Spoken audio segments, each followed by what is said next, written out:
Welcome to audio quick छोटी video बड़ी तैयारी। आज हम लर्न करने वाले हैं क्रिएटिविटी इन एजुकेशन और उसको नर्चर कैसे करें। सो क्रिएटिविटी में की बातें आपने बहुत सुनी होगी, बट क्रिएटिविटी है क्या? The ability to think in new and original way, to imagine, explore and express unique ideas. मतलब कि नई तरीके से सोचना, नई नई चीज़ें इमेजिन कर पाना, उसको एक्सप्लोर करना, एक्सप्रेस करना, नए आइडियाज लाना, ये है हमारी क्रिएटिविटी।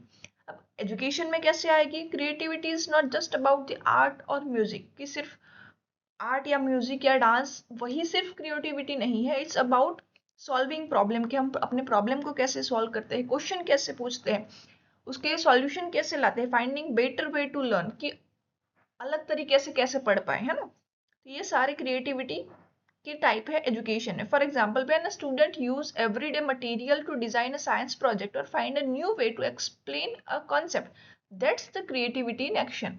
कि नॉर्मल टीचर जो क्लासरूम में आके फिर टॉपिक शुरू करता है, उससे अलग क्या करे और बच्चों को मजे से पढ़ाए, this is what a creativity.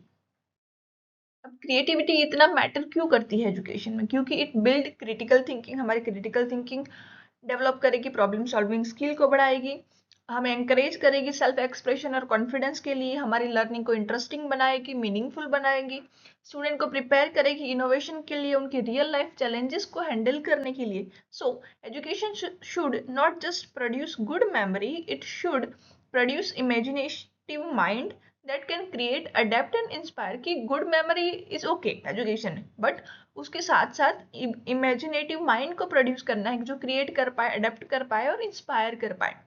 इसीलिए सर कैन रॉबिन्सन कहते हैं कि creativity is an as important as literacy, मतलब लिटरेसी के जितना ही क्रिएटिविटी का होना इम्पॉर्टेंट है।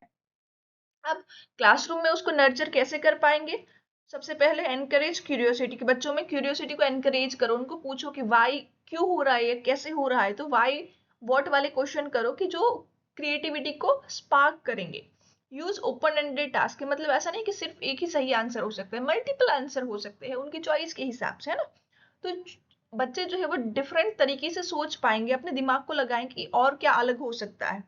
तीसरा है connect learning to real life, कि जो भी वो पढ़ रहे हैं वो रियल लाइफ में कहाँ यूज हो रहा है ना, वो कहाँ यूटिलाइज करेंगे, या फिर हमारी जो लर्निंग है उसको हम ऐसी तरीके से पढ़ाएं कि जहाँ पे वो एंगेजिंग रहे, उनका जो है वो कंट्रीब्यूशन रहे। When lesson relate to student world they engage creatively. फिर है क्रिएट अ सेफ स्पेस, मतलब कि बच्चे जो भी आंसर कर रहे हैं, जो भी आइडियाज लेके आ रहे हैं ना, उनको रिजेक्ट मत करो, एक्सेप्ट कर रहे हो whole hearted.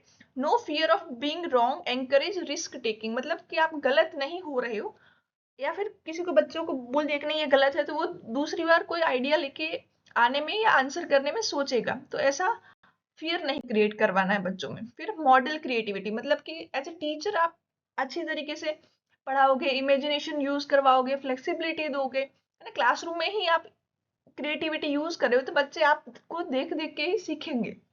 So remember, creativity isn't a subject, it's a way of learning. ये पढ़ने का तरीका है। When teacher nurture creativity, they don't just teach lesson, they ignite mind that can change the world. So this was eduquick छोटी video बड़ी तैयारी. Do like, share and subscribe.